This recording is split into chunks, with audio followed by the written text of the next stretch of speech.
was there any psychological preparation, because you are so connected with your team and you're so connected with your vision, and you built this software, it was like your baby, just like a child. You grew it and fostered it, and and it served so many people. What was some of the preparation in order for you to transition in a sale that maybe you'd share with the audience? Yeah, I meant mentally, I think a lot of times people really struggle to sell the business out of fear of, will I have enough money? Will I have something to do each day? Will I miss the business? Those are all questions that people come up with. And there's many more. Everybody's got their variation. For me, financially, I knew the outcome was so big that I wasn't going to worry about money. So that came off the list right away. So what it was for me is, am I going to feel like I still have purpose day to day? And, we've all heard of the gold medal Olympian that comes home and slips into a deep, dark depression. And that happens because their sense of purpose was kind of stripped of them the minute they actually got what they worked toward for their entire life, right? They were hyper fixated on a gold medal or 10 gold medals or whatever it is. And once you've got that, what do you do next? And so I think I've been very aware of that for a number of years, and I've certainly experienced those highs where I've kind of had this peak in mind that I needed to get to, and once I got there, everything was going to be okay. And then I got to the peak, and everything wasn't okay. And so I think I experienced that so many times in life that I just knew that my purpose is helping others. I feel good when I help others. And I think most humans feel good when they help others. It creates love and connection, which is, I think, the one thing that we all seek. And day to day, when we think we want money, we don't really want money. We want money to have freedom, or we want money to be able to share experiences with people, or to give or to provide for our families. And so money is just this construct that we created to trade our time with others when we're helping others, particularly people who we don't provide for, are not our immediate families. And so I think for me, when I went to sell the business, it was all about, do I actually have a purpose post-sale? And it was so clear to me that my purpose wasn't going to change.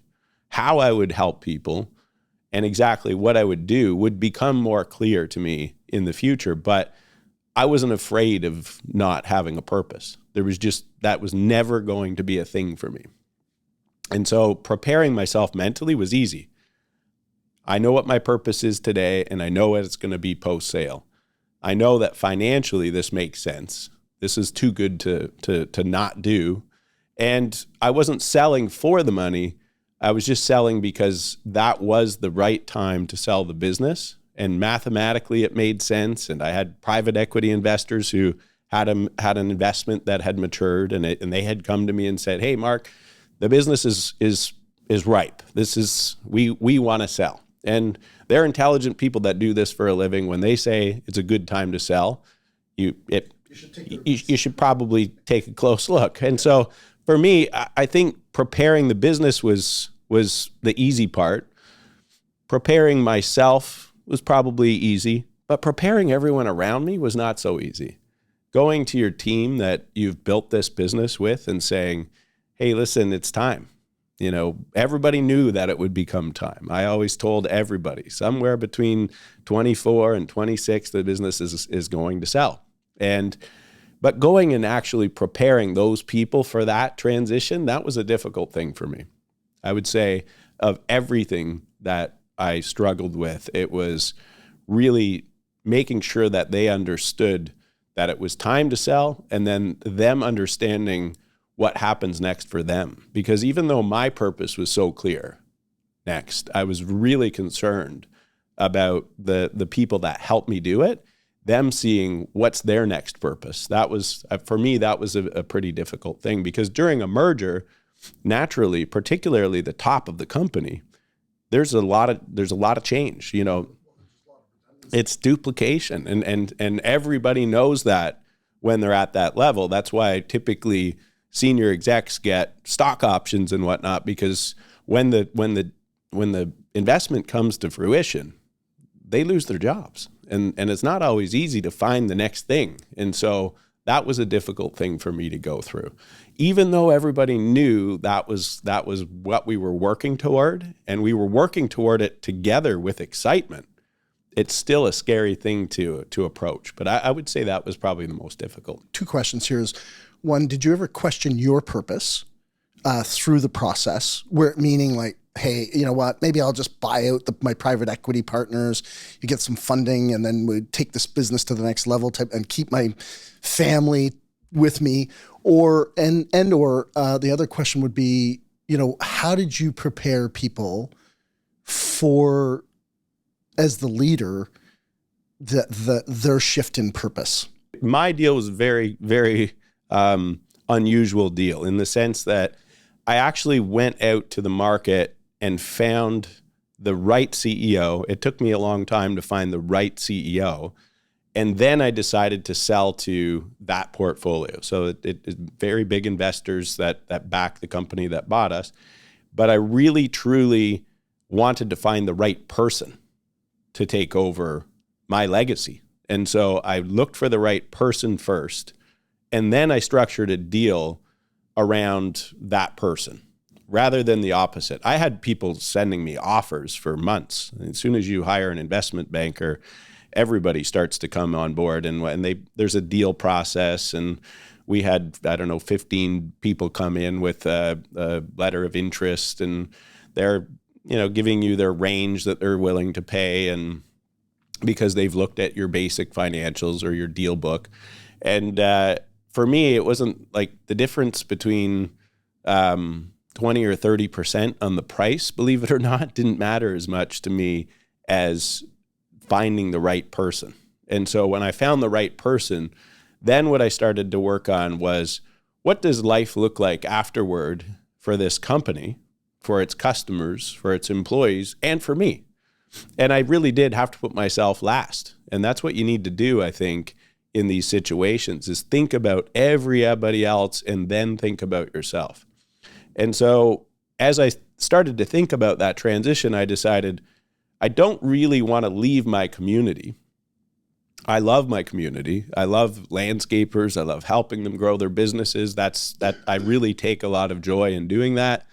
And I feel like that's what I have to give to the world, so I should give it. That's how I believe our Creator aims for us to work. And so I've been given a lot of information that I should share with other people so that life is better for other humans. And so my whole project just became like, how do I keep doing that? And how does my company keep doing what it's doing? And then I kind of worked with that person, that new CEO, to find a way to make that all happen so that I could continue to serve my community. I could continue to support my company that I had built from a distance without being the owner or being even a shareholder. I just tried to morph that all together into something that made sense for everybody: the customers, the employees, myself, my family. And I think that's really what I worked on throughout the deal process, which is probably a little different. I think a lot of times people just get super excited about the big number.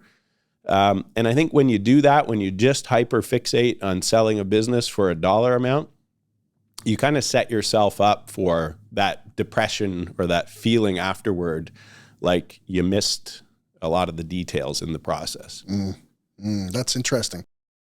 I've seen a lot of people, and you just it was a great segue, make mistakes with, selling their business, the focus around selling, taking their eye off of operations while they're in the process, whether it be with any seller, whether it's private equity or however. I'm curious, what are some of the biggest mistakes that you have seen people make? Because I know you've been around, I know you sold your software company, you sold your landscape company, but you've been around and seen a gajillion sales of businesses of people you've coached or been involved with. And so I'm just curious on your insight about, what people should consider if they're looking to sell and on the other side, looking to buy, because there's always the other side of the coin, right? There's it's transferable both ways, right? The big thing I always recommend to businesses that are deciding to sell is really just thinking about all the stakeholders and deciding, how are you going to do this in a way where you treat everybody as well as possible so that everybody wins in the end. And so, in a business, I always say the first thing you should do is think about your customers, because your business is designed to solve a problem for customers. They become the fuel of the business. If they're pouring money into your business consistently, then you're going to have a successful business. And so when you go to sell a business, you should think of your customers first and make sure that this business is actually going to endure and continue to serve those customers. And so I think starting there and saying, is this the right thing for my customers? And finding somebody who actually is customer focused, or even maybe more customer focused than you, if anything.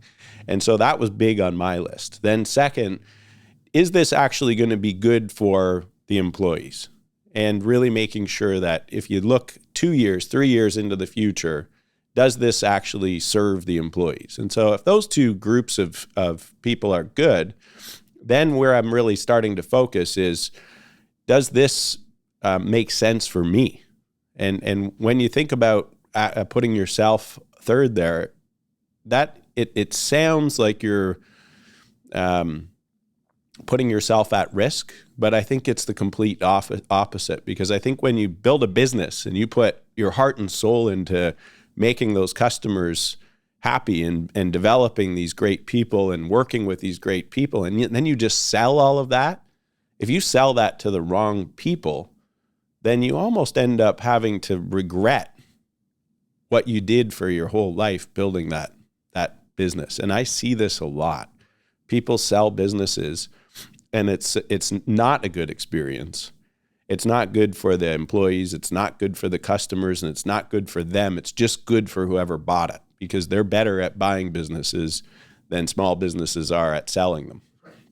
And so then the end of their career, their pinnacle, their peak is not feeling very positive. And that's a hard thing to have to live with. So now you sold what may be your day-to-day purpose, and it doesn't really feel right. It doesn't smell right. It doesn't taste right.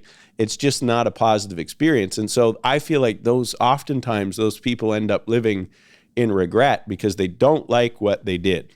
And I think that's a really difficult thing to live with when you, as you said earlier, it's your baby. It's like family, this business. And it is, because your customers and your employees, if you've actually built a company with love and connection, they really are like family. There's a oneness in the world, whether a lot of people don't like to admit it, but we are one. And at the end of the day, if you've traded something that you built with other humans and for other humans for money, and it doesn't feel right, no matter what, you're going to go into a state of depression afterward. And I think that happens more often than not, unfortunately. One of my takeaways there, one of my thoughts as you were saying that was, I'm not here to poo-poo on private equity, but they're their own animal. I straight up say it all the time because they put it right on their websites. Their mission is to return at a high rate for their investors. And so when they buy businesses, oftentimes, like they say, well, yeah, we're buying the mission of that company, but their mission, a private equity company's mission, is to make money. That is written right in their mission statement. They don't hide. No, and they're buying companies who often have a mission to change lives and to create better communities. And so there's a big disconnect there at the end of the day. And so oftentimes that passionate business owner who wants to change lives either takes investment or sells to one of these firms and they don't like the way that they make money. It's different. And so I think there's a big disconnect in the expectations that often come along with selling partial sale or full sale to some of these private equity backed companies, because they operate based on profitability first, it all too often. It's a huge distinction because you've built your business to serve others, and that is likely not the agenda of a private equity. And going through the process with private equity, I've seen this with a whole bunch of friends, and had conversations with people who have embarked on that. And it's an arduous process. I mean, these guys are really, really smart, and they are going to try to devalue your business as much as they can. And they take a lot of time to do it. And oftentimes, I mean, I've seen half a dozen owners who have been solicited by private equity just lose 6 months of operations and headway while they're trying to deal with private equity to look and buy their business. And they get so excited about some type of big number that gets flushed out there. And then 6 months later, that number's dropped by 30, 40, 50% sometimes because that's what they do. The most dangerous one that I see is definitely earnouts. We're going to give you $1 million now, and we're going to give you $3 million if all this happens 5 years from now, and we're going to make sure that happens. And a lot of things change over 5 years. There's dilution events where they go and buy more businesses, or you may take on debt to scale the business, and all these things impact those earnouts, and that may or may not happen. And so I think a lot of times people just need to be a little bit more focused on, is this deal actually going to serve all of my needs now and in the long term before actually making that deal?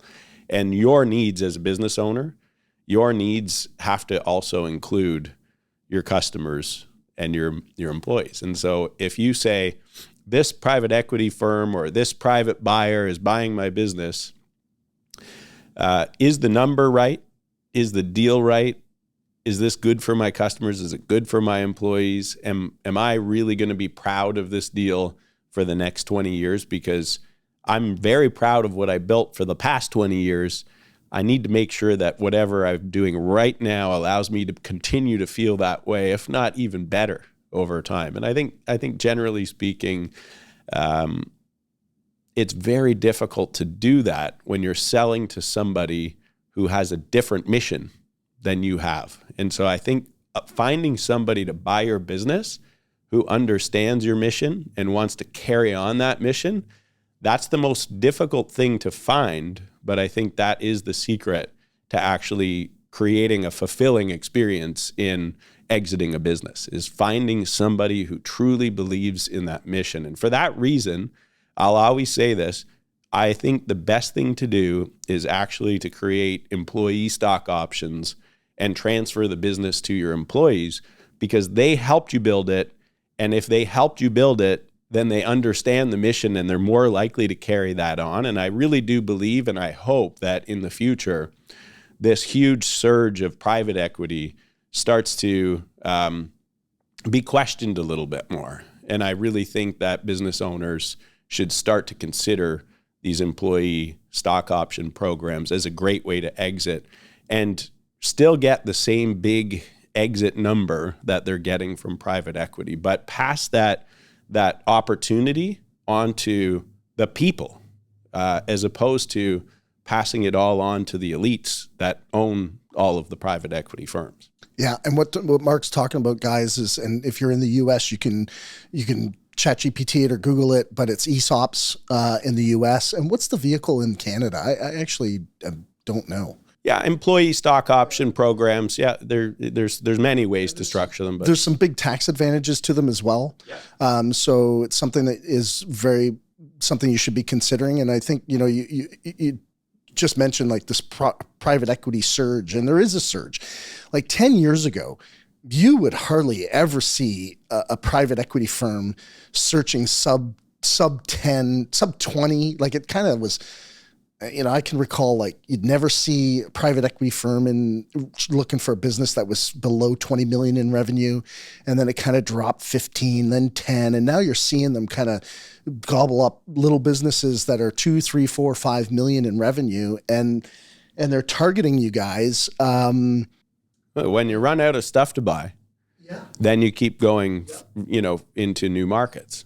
And the new markets are better, like I said off the start, because of technology. These small businesses that were not very attractive, all of a sudden are kind of attractive because with being tech enabled, they become much more efficient, much more profitable. And so that's why they've come into the service industries and really started to buy up these businesses.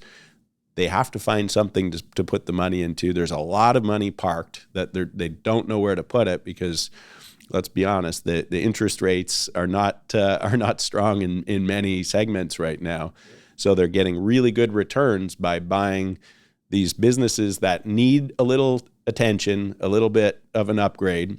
They do the work, and then they sell them again. And so, it's an incredible opportunity for every human.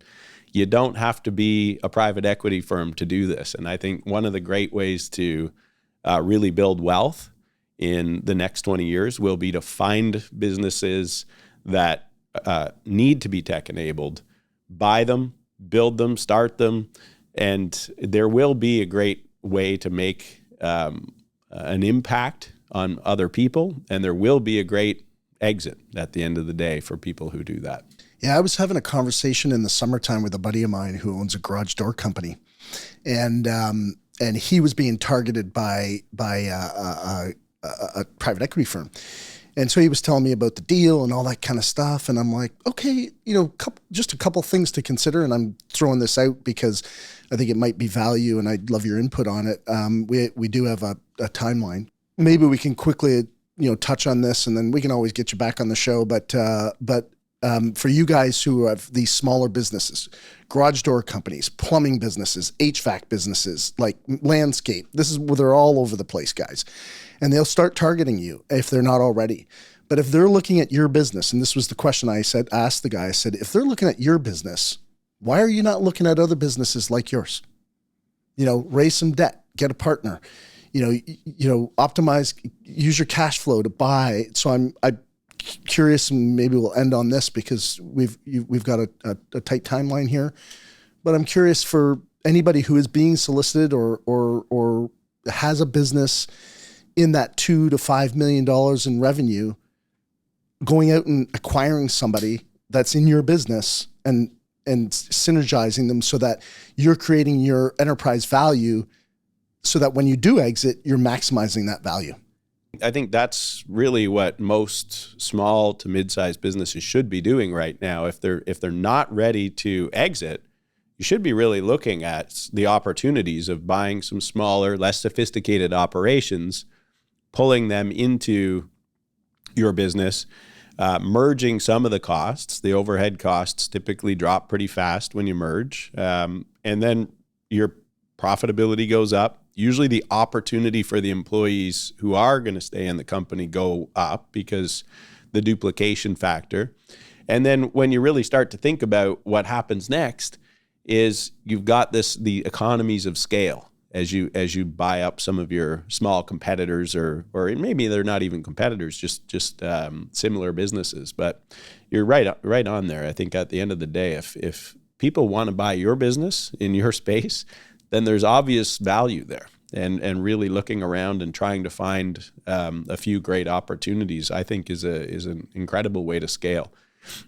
Over the years, I've struggled with that, organic growth versus buying businesses. And I think organic growth is really healthy. And I think building a business from the ground up is an experience in itself that I think I'm super thankful that I've done.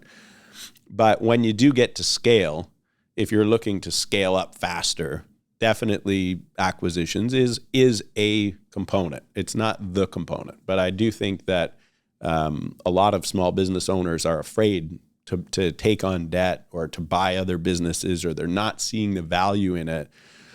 But it to your point, if other people are willing to pay that, you have to ask yourself why, and what is the opportunity of putting a few businesses together. And oftentimes people think that if I buy the business and it subsides a little bit, I lose a few customers, that I've lost my investment. But the truth is when you merge two companies together, typically your multiple on earnings goes up immediately. So you might buy a company that is a relatively antiquated business, but the minute you pull it into your business, its multiple becomes yours. So if you're a $5 million business and your business would trade for $7 or $8 million, and you buy a $1 million business that is only going to sell for $500,000, there's a different multiple there. And when you bring that into your business,